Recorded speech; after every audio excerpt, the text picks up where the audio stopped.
Okay, let's jump in. Here's something pretty startling.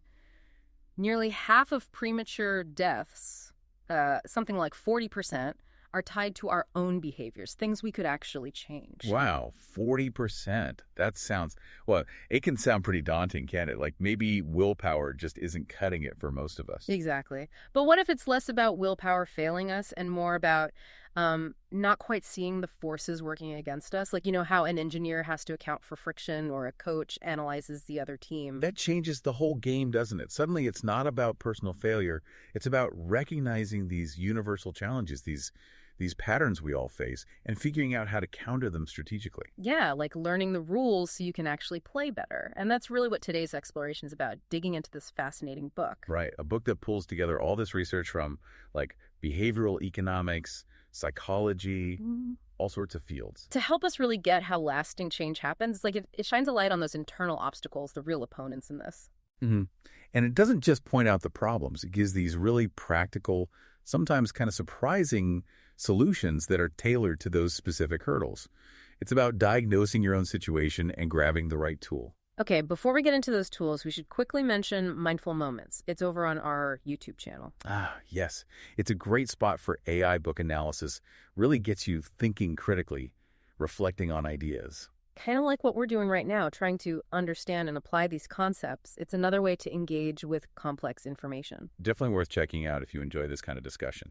So, okay, where do we usually trip up first, according to the book? Well, often it's feeling kind of stuck, you know, bogged down by past failures. Oh, yeah, that feeling. Like you've tried this before, it didn't work, so why bother trying again? It makes starting something new feel heavy. Totally. It just kills your motivation. And the book digs into this with a concept called the fresh start effect. What's really cool about this is how it explains our perception of time. We don't really see it as this like endless smooth river. More like chapters. Exactly, chapters, marked by big life events, a new job, maybe a move, or even just, the start of a new week or a new year. Ah, New Year's resolutions, the classic example, right? It's the prime example for a reason. New Year's, birthdays, first day of spring. These moments feel different.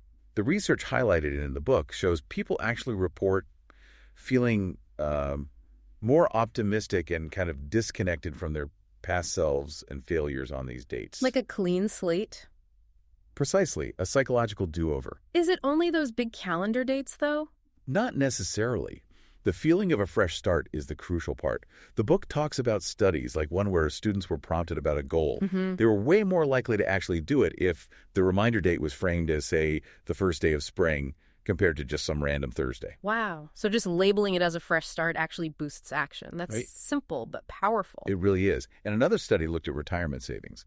People could start saving now or pick a later date. They were much more likely to commit to saving later if that date was linked to a fresh start, like after their next birthday or when spring begins, compared to just picking an arbitrary future date. Okay, so how do we harness this? Say I want to start exercising more, like starting tomorrow. How do I get that fresh start feeling? You can actively create one.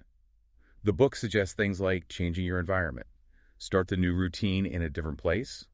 Maybe work out in a park instead of your living room. Or go to a new coffee shop to start that writing project. Disrupt the old routine based on... Yeah, or capitalize on natural breaks.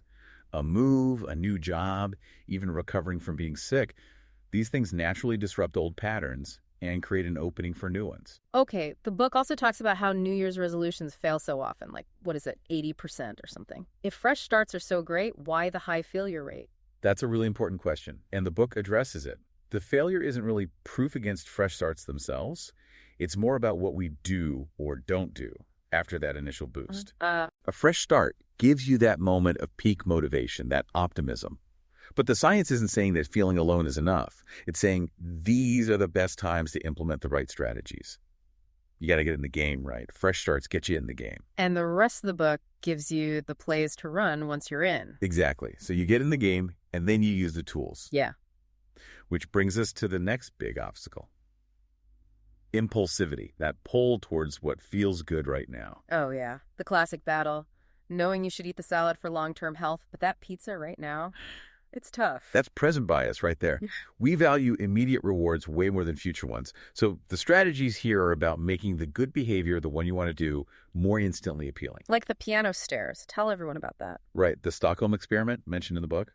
They turned subway stairs into a working piano. Each step played a note. Fun. Super fun. And guess what? Suddenly 66% more people chose the musical stairs over the easy escalator next to it, just because it was enjoyable. It perfectly shows that spoonful of sugar idea. Add fun. Make the medicine go down easier. I like it. It's a powerful principle. Another related strategy is temptation bundling. The book's author actually used this on herself. Okay. She loved reading trashy novels, but kind of dreaded going to the gym. So she made a rule. Yeah. She was only allowed to read those specific novels while she was exercising at the gym. So she tied the things she wanted to do, the gym, to the things she really craved, the novels. Precisely. Bundled them together. The gym became the gateway to her guilty pleasure. She actually started looking forward to workouts because it was her only chance to read those books. That's clever. And did they study this more formally? Oh, yeah. The book cites research where they loaned people iPods filled with popular audiobooks. But the catch was the iPods only worked inside the university gym. Just that little restriction significantly boosted gym attendance. They came back for the stories. So find something you love and make the habit you want to build the only way to get it. That's the core idea. Yeah. And then there's gamification. Right, adding game elements to everyday stuff. Points, badges, leaderboard. Exactly, making boring tasks feel more engaging. The book mentions Wikipedia volunteers who got these symbolic awards for editing were much more likely to keep contributing, even a whole year later. Just symbolic stuff, not money or anything. It's just symbolic. It taps into our need for recognition, progress, that sort of thing. And there's that incredible story of Nancy Strahl. The stroke recovery story. Yes. She used this gamified rehab program called Recovery Rapids. Instead of just doing tedious exercises, she was like paddling a virtual kayak, collecting things. So it turned the chore into a game. And it made a huge difference. She credits that game with keeping her motivated through the really tough, repetitive physical therapy. She made amazing progress walking again, even dancing at her son's wedding. It made the grind engaging. That's powerful. Does gamification ever backfire?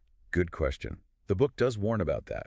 A Wharton study found that if it feels forced, like mandatory fun, or if the game itself is just poorly designed, it can actually reduce motivation. It seems to work best when people choose to use these tools for goals they genuinely want to achieve themselves, not when it's imposed. Makes sense. So, okay, we make the good behavior more fun or bundle it with a reward.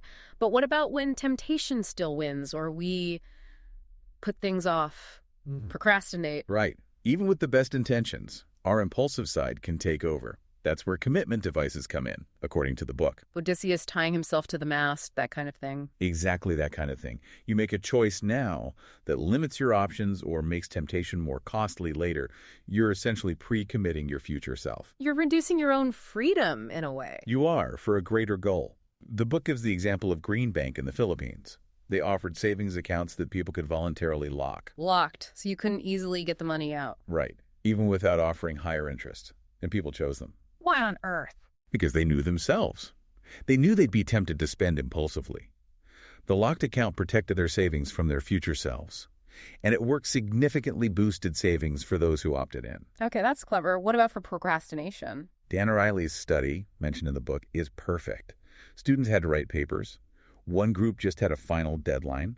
Another group could set their own intermediate deadlines throughout the semester. But with penalties, if they missed their self-imposed deadlines. Guess who did better? The ones with the intermediate deadlines. By a long shot. Yeah. Fewer errors, better grades. They used those deadlines as commitment devices against their own tendency to wait until the last minute. And then there's the extreme version, like Nick Winter. Oh, yeah, motivation hacker. He put up, $14,000 of his own money? 14 grand. Vowing to forfeit it if he didn't finish writing his book and achieve some other big goals in just 3 months. That's a serious financial incentive, a very hard commitment. Hard commitment meaning a concrete cost, like money or maybe losing access to something. Exactly. Yeah. Like using an app that blocks distracting websites versus soft commitments, which rely more on psychological costs. Like making a public promise. Yes.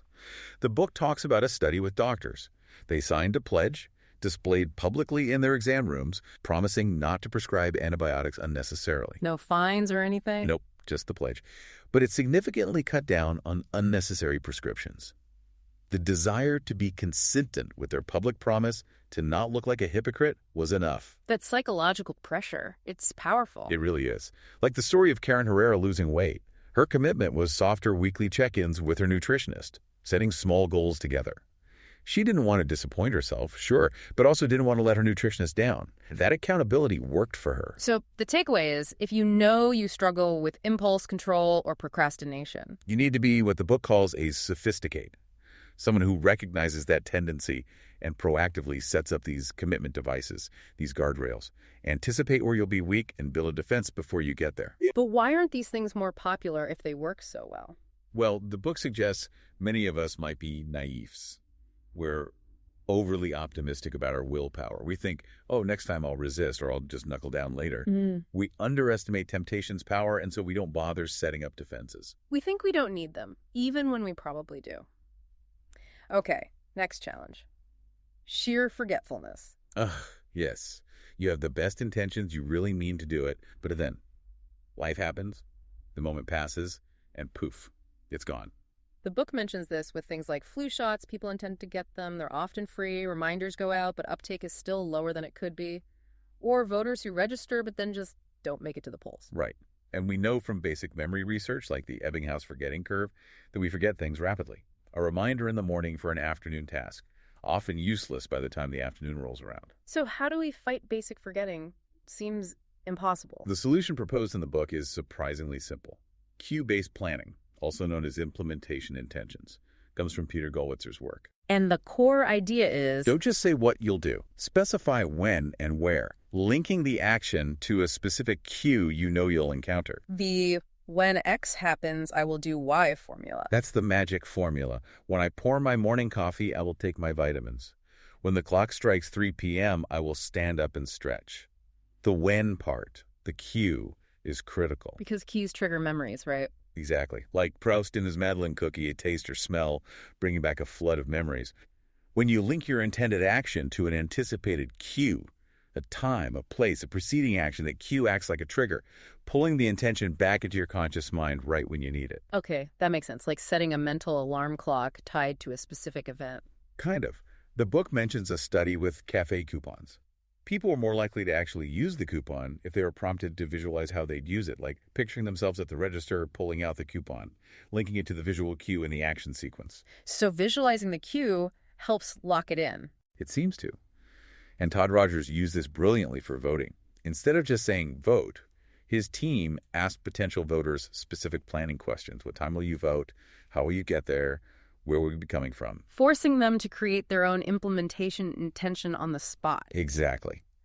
And it significantly boosted turnout, especially for people whose voting plans weren't already tied to social routines. And another study mentioned in the book. The flu shot one. Yeah, they sent out mailings. Just adding a simple prompt, asking people to write down the date and time they plan to get their flu shot just for themselves, not to send back increased vaccination rates by 13%. Just the act of writing it down, that's incredible. It really shows the power of making a concrete plan linked to a cue. So for your own goals, use that. Well, I'll do TED structure. It's super practical. Just maybe don't try to plan a dozen new things at once. Pick one or two.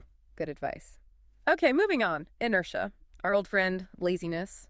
The path of least resistance. Right. And the book has this interesting perspective. Laziness isn't inherently bad. It's efficient. Our brains evolved to conserve energy. We look for shortcuts. But that efficiency bites us when the easy path is the unhealthy one or the unproductive one. True. But you can flip it. You can leverage that inertia for good.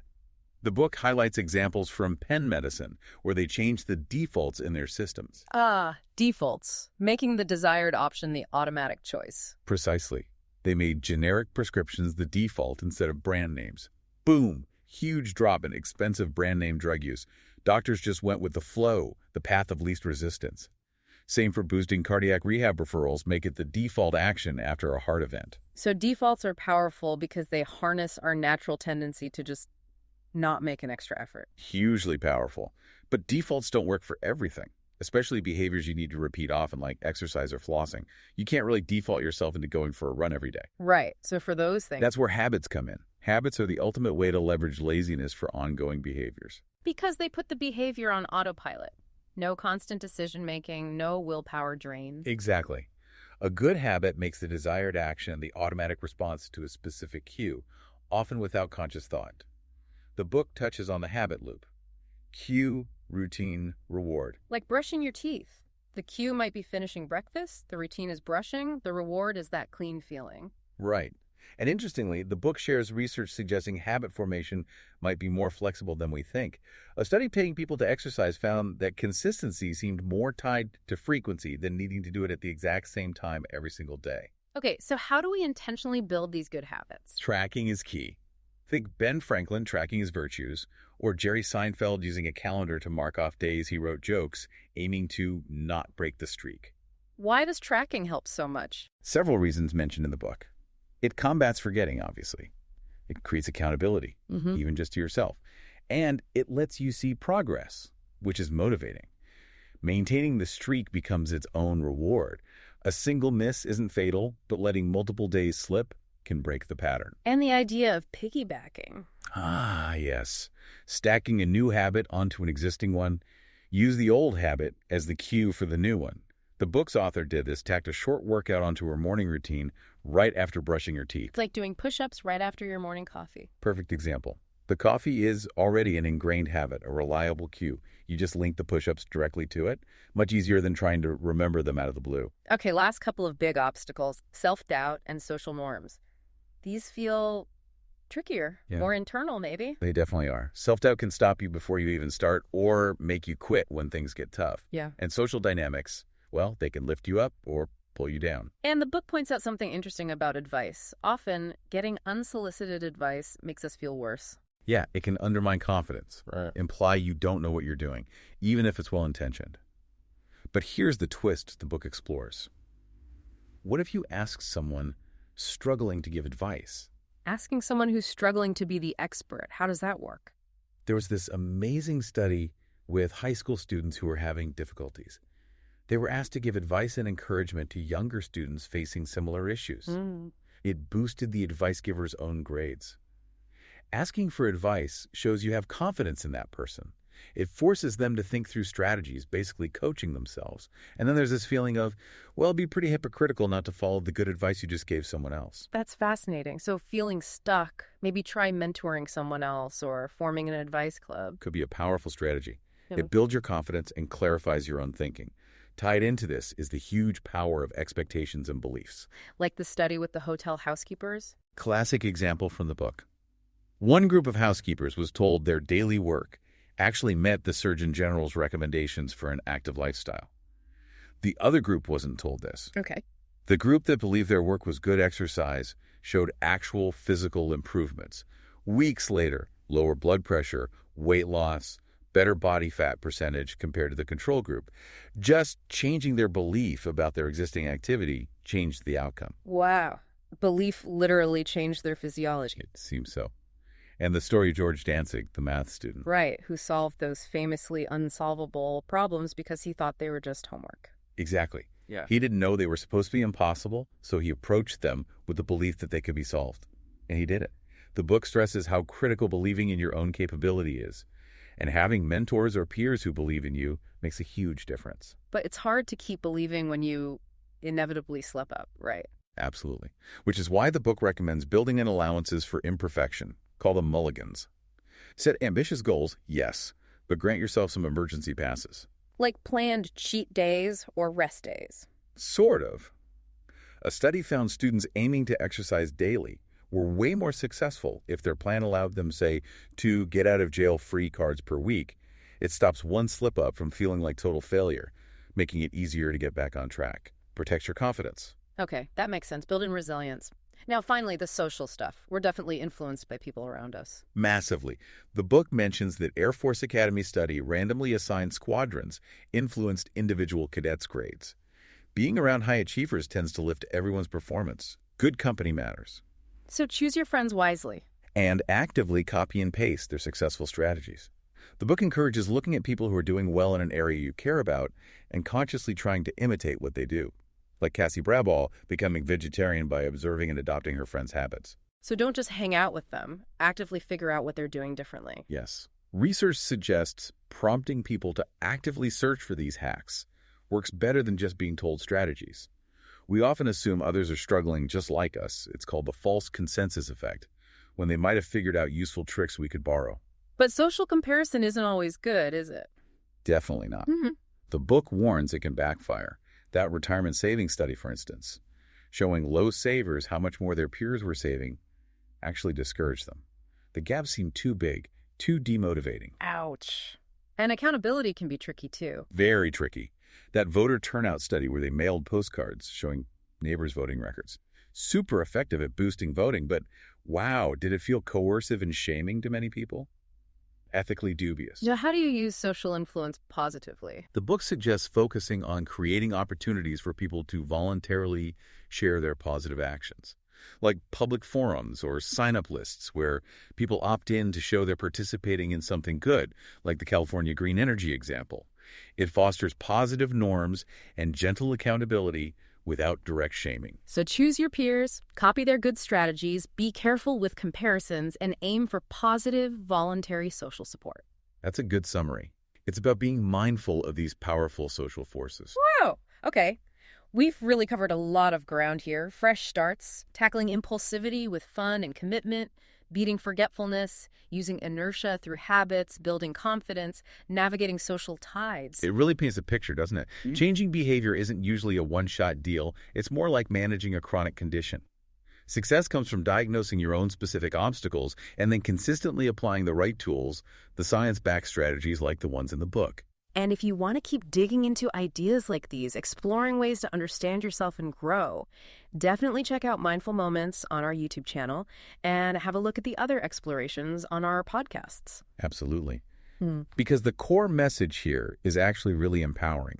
Once you understand these hidden forces, your biases, your environment, your memory quirks, you gain agency. You can start to engineer your own path, design your approach to make the changes you want stick. It puts the power back in your hands, but with a better instruction manual. All right, here's your call to action. If you found this useful, subscribe so you don't miss future explorations. Share this with someone who might be trying to make a change. And you can find links to the book we've been discussing and other resources right where you're listening. Most importantly, take a moment. Think about your own goals. Which of these obstacles feel most familiar to you right now? Is it getting started? Sticking with it? Forgetting? Doubting yourself? And then start experimenting. Try out one or two of the strategies we talked about: temptation bundling, cue-based planning, finding an accountability partner. See what clicks. You've got the insights. Now go make something happen.